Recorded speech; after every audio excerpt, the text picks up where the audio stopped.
नमस्कार मित्रों। आज हम हाजिर हैं एक ही बहुत ही जोशीले सब्जेक्ट ऊपर लेक्चर के लिए। तो आप सबको तैयार करने के लिए और आपके जोश और होश को बढ़ाने के लिए और आपकी काबिलियत में चार चांद लगाने के लिए हमने इस लेक्चर का आयोजन किया है, जिसका शीर्षक है ओहदेदार विशेषांक, लीडरशिप के गोल्डन रूल। इस लेक्चर को 3 भागों में पूरा किया जाएगा। भाग 1 में ओहदेदार विशेषांक, भाग 2 में लीडरशिप के गोल्डन रूल और भाग 3 में असफलता के कारण और सफलता के स्वर्णिम सूत्र बताए जाएंगे। तो आइए प्रारंभ करते हैं आज का महत्वपूर्ण सब्जेक्ट ओहदेदार विशेषांक और लीडरशिप के गोल्डन रूल। इतिहास में अभी तक जितनी भी लड़ाइयाँ हुई हैं उनमें मुख्यतः 3 प्रकार की लीडरशिप दिखाई देती है, चाहे वह राम रावण का युद्ध हो, चाहे महाभारत का भयंकर संग्राम, और चाहे द्वितीय विश्व युद्ध या अंग्रेजों और मुगलों का युद्ध हो। सभी में इस प्रकार की लीडरशिप दिखाई देती है। जब भगवान राम ने लंकापुरी पर रावण के ऊपर आक्रमण किया था, तब उन्होंने सेना के बीच में रहकर अपनी सेना का नेतृत्व किया था और महाभारत के विशाल और भयंकर संग्राम में भगवान श्री कृष्ण की सहायता से अर्जुन ने सेना के आगे रहकर सेना का नेतृत्व किया था और द्वितीय विश्व युद्ध, अंग्रेजों और मुगलों के अन्य युद्धों में कमांडर अपनी टुकड़ी के पीछे रहकर सेना का नेतृत्व किया करते थे। मुख्यतः सभी युद्धों में इसी प्रकार की लीडरशिप दिखाई देती है, लेकिन महत्वपूर्ण बात आगे पीछे या बीच में रहना नहीं है। महत्वपूर्ण वह है कि आप अपनी टुकड़ी को, आप अपनी टीम को कंट्रोल कर सकें और वह टुकड़ी युद्ध काल और शांति काल के हर मोर्चे पर आपके साथ हो। लीडरशिप की यही महत्ता है, यही विशेषता है। इस प्रकार से एक लीडर को बहुत सारी बातें जाननी होती हैं और हमें विश्वास है कि आप सब उन सभी चीज़ों में पारंगत हैं और आप सब जानते हैं। फिर भी रघुवंश महाकाव्य में कालिदास जी ने राजा के गुणों का वर्णन करते हुए लिखा है कि वृद्धत्वम जरसा बिना, कि वह राजा दिलीप बिना बुढ़ापे के ही बुढ़ा था, अर्थात उसमें वैचारिक परिपक्वता थी। वैचारिक परिपक्वता का मतलब होता है कि आप प्रत्येक कार्य को सोच समझकर और पूरे सावधानी से उसका निर्णय ले सकें। अर्थात यह कार्य एक बुढ़ा व्यक्ति करता है। जब जिसकी जीवन व्यतीत हो जाता है, तब वह अपने अनुभव से, अपने ज्ञान से, अपनी क्षमता से किसी भी कार्य को अच्छे तरीके से सोच समझ कर निर्णय लेता है। लेकिन एक ओहदेदार होने के नाते और एक जिम्मेदार होने के नाते आपको उस चीज में योग्य होना चाहिए जिससे आपका आर्डर, आपके निर्णय सार्वभौमिक और सार्वकालिक हों। सार्वभौमिक का मतलब ज़्यादा एरिया को कवर करने वाले, और सार्वकालिक का मतलब कि ज़्यादा समय तक चलने वाला आर्डर हो। ऐसा ना हो कि आज आर्डर दिया गया और कल वह फेल हो गया। तो इस प्रकार से एक ओहदेदार में ये विशेषता होनी चाहिए। आगे एक बूढ़े व्यक्ति की खासूसियत होती है कि वह सुनता सबकी है और बोलता बहुत कम है। सबकी सुन लेगा और उसके बाद लास्ट में एक शब्द बोलेगा और उसी में सब लोग शांत हो जाएंगे। तो इस प्रकार ओहदेदार को भी इस प्रकार से सबकी सुनकर और सबकी सोच समझकर अपने निर्णय लेने चाहिए। वैसे आजकल इस तरह का भी फैशन चल रहा है कि खुद बोलते रहना, सबको सुनाते रहना, लेकिन दूसरे की नहीं सुनना, और अगर सुन भी लिया तो जब समय आएगा, जब वक्त आएगा तो उसको नाट जाना, मुकर जाना, ऐसा बोला ही नहीं। तो एक ओहदेदार को इस प्रकार के फैशन से बचना चाहिए। कहा भी गया है कि कमांडर एक रस्सी की तरह होता है। रस्सी की विशेषता यह होती है कि वह उसका कोई आकार प्रकार नहीं होता है और जैसे जरूरत पड़ती है उसी तरह उसको बना दिया जाता है और तभी वह रस्सी सबको बांधने में समर्थ हो जाती है। तो एक कमांडर ऐसा हो जो अपने गुणों से, अपनी काबिलियत से अपनी टुकड़ी को, अपनी टीम को बांध ले, लेकिन खुद उसमें ना बंध जाए। आप सबको पता होगा और आप सब ने सुना होगा महाराजा हरिश्चंद्र का नाम, जिन्हें इतिहास में सत्यवादी राजा हरिश्चंद्र के नाम से जाना जाता है। तो यह इतिहास में ड्यूटी के ऊपर बता रहा हूं यह दृष्टांत। तो एक दिन राजा हरिश्चंद्र अयोध्या के सम्राट थे, राजा थे। एक दिन वह सपने में देखते हैं कि एक राजा के दरबार में कोई सन्यासी आया है और उस सन्यासी को राजा ने अपने पूरे राज्य पाठ का दान कर दिया और राजा बाहर चले गए। तो स्वप्न में देखकर ही राजा ने ये समझ लिया कि अब हमें अपने राज्य को त्यागना ही होगा। और सुबह होती है तो विश्वामित्र मुनि राजा के दरबार में आ जाते हैं और उन्होंने कहा कि राजन, आप अपने राज्य का दान करिए, क्योंकि वो परीक्षा लेने आए थे। और राजा ने तुरंत ही उस राज्य का चाबी विश्वामित्र मुनि को दे देते हैं और दान कर देते हैं, उन्हें संकल्प कर देते हैं। तो दान करने के बाद हमारे धर्म में एक परंपरा है कि जब दान किया जाता है तो दान के बाद दक्षिणा भी दी जाती है। तो जब राजा ने अपने राज्य का दान कर दिया तो विश्वामित्र मुनि ने कहा कि राजन, आप हमें दक्षिणा दीजिए, दान तो हमें मिल गया लेकिन अब दक्षिणा दीजिए। तो राजा ने आर्डर दिया कि ठीक है, राजकोष से लाकर दक्षिणा दी जाए। तो विश्वामित्र जी ने कहा नहीं, यह राज्य तो हमारा हो चुका है और राज्य को आपने दान कर दिया, अब इस राज्य की कोई भी चीज आपकी नहीं रही, इसलिए दक्षिणा देने के लिए आपको अलग से लाकर दक्षिणा देनी होगी। अगर आप राज्य से दक्षिणा देते हैं तो यह नहीं माना जाएगा। राजा हरिश्चंद्र ने उनकी बात को स्वीकार कर लिया कि बात तो सही है और दक्षिणा देने के लिए वह अयोध्यापुरी से छोड़कर और अपने बच्चों के साथ, अपनी पत्नी के साथ काशीपुरी में पहुंच गए। काशी में जाकर उन्होंने अपने एक डोम के हाथ अपने आप को बेच दिया और एक माली के हाथ अपने पत्नी और बच्चे को बेच दिया और उससे मिली हुई राशि को दक्षिणा के रूप में विश्वामित्र ऋषि को दे दी। ये एक कथा है। उसके बाद क्या होता है कि राजा जिस डोम के यहाँ बिके हुए हैं उस डोम, वह मरघट जहाँ शमशान घाट होता है, शमशान घाट पर उनकी ड्यूटी लगी और वहीं पर वह कर असूलते हैं। जो लोग मुर्दे को जलाने के लिए शमशान घाट पर आते हैं उनसे कर असूलना राजा का कर्म है। इस प्रकार से कुछ समय बीत जाता है और एक दिन बड़ा ही आश्चर्य हो जाता है कि जो राजा की पत्नी थी, जो माली के यहाँ थी, तो वहाँ माली का काम कर रही थी और उसी समय कोई सर्प निकलकर राजा के बच्चे को काट लेता है। राजा के बच्चे की मृत्यु हो जाती है। अब राजा की जो पत्नी है वह उस अपने मरे हुए बच्चे को, उसके शव को लेकर गोदी में और रोती बिलखती हुई शमशान घाट की तरफ पहुंचती हैं, जहां पर राजा हरिश्चंद्र ड्यूटी कर रहे हैं। तो राजा ने उस स्थिति को देखकर राजा भी दुखी हो जाते हैं और उन्हें अपनी पत्नी को कहा कि कोई बात नहीं, अगर बच्चा खत्म हो गया आप उसका दाह संस्कार करिए या दफनाइए, मैं आपकी कोई मदद नहीं कर सकता।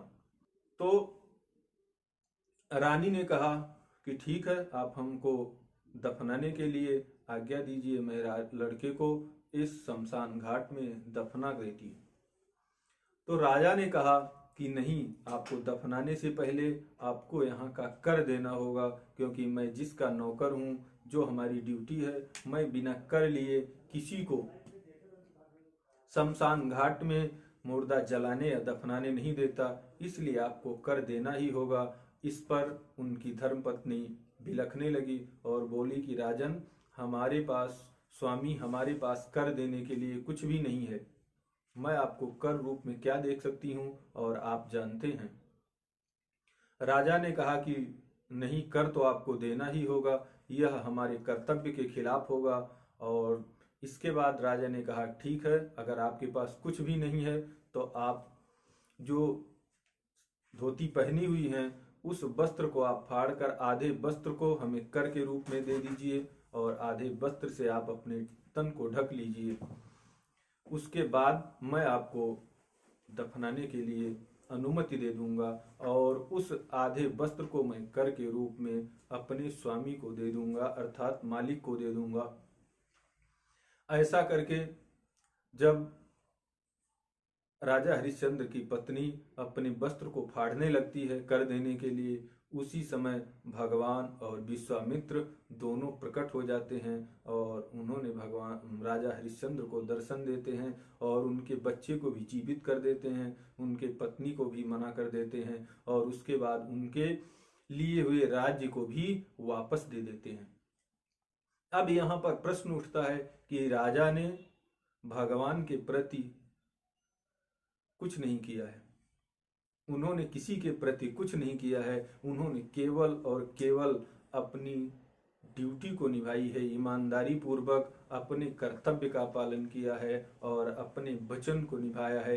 इसी से उन्हें भगवान प्राप्त हो जाते हैं और उनका नाम हो जाता है। तो कहने का मतलब यह है कि जब आप ईमानदारी से, आप सत्यता से अपने कर्म को करते हैं तो संपूर्ण संसार, प्रकृति और परमात्मा आपके साथ होता है और आपकी हेल्प करता है। तो इसलिए आप सबको अपने कर्तव्य को बिना किसी पक्षपात के, बिना किसी लालच के, बिना किसी लगाव के, निष्पक्ष तरीके से, ईमानदारी से और वफादारी से करना होगा। इससे बड़ा और कोई कर्तव्य नहीं है और ना ही और कोई तरीका है। अब दूसरा उदाहरण हम देते हैं कि हनुमान जी महाराज का। हनुमान जी महाराज का नाम आप सब लोगों ने सुना होगा और कर्म के साथ साथ अपने कमांडर की, अपने स्वामी की वफादारी किस प्रकार से की जाती है, इसके लिए हनुमान जी महाराज से बढ़कर और दूसरा उदाहरण इतिहास में नहीं है। आप सब ने देखा होगा, सुना होगा कि हनुमान जी महाराज ऐसे हैं जो एक तरह से गेम चेंजर हैं। जब राम और रावण का युद्ध होने वाला है, उसके पहले जब भगवान राम से हनुमान जी की मुलाकात होती है, वहीं से वो एक बार एक जो काम करते हैं वो पूरे युद्ध में निर्णायक हैं। उसमें से एक भी काम अगर नहीं हो पाता तो वह युद्ध भगवान राम को जीतना असंभव हो जाता और सीता जी वापस नहीं आती। वह काम कौन कौन से हैं? सबसे पहला काम हनुमान जी ने किया कि भगवान राम का और सुग्रीव की मित्रता करवा दी और सुग्रीव की मित्रता हो जाने से पूरी सेना और पूरी वानर सेना भगवान राम को मिल जाती है। दूसरा, हनुमान जी ने ही सीता जी का पता लगाया। अगर सीता जी का पता ही नहीं लग पाता तो आगे कोई काम नहीं होता। तीसरा, कि जब युद्ध हो रहा है तो जब लक्ष्मण जी को शक्ति लग जाती है तो भगवान राम दुखी हो जाते हैं और वहीं पर युद्ध शायद समाप्त हो जाता अगर लक्ष्मण जीवित न रह जाते। तो हनुमान जी ही जाकर रावण के राज्य से सुसेन वैद्य को लेके आते हैं और उसके बाद हिमालय पर्वत से जाकर सजीवन बूटी लाके लक्ष्मण जी को जिंदा करवाते हैं। उसके बाद जब रावण ने, मेघनाद ने नागपास में भगवान राम और लक्ष्मण को बांध दिया था, तब किसी के पास कोई साधन नहीं था। तो हनुमान जी ने ही गरुड़ को ला करके और नागपास से कटवा कर भगवान राम और लक्ष्मण को पुनः जीवित किया है। उसके बाद एक बार अहिरावण, जो रावण का भाई था, पातालपुरी में रहता था, वहां से आकर सोए हुए भगवान राम को और रावण को वह पातालपुरी को ले गया और वहां उसने बोला मैं इनको देवी जी को बलि चढ़ा दूंगा। इस प्रकार से हनुमान जी ने पातालपुरी में जाकर अहिरावण का वध करके भगवान राम पुनः ले आए।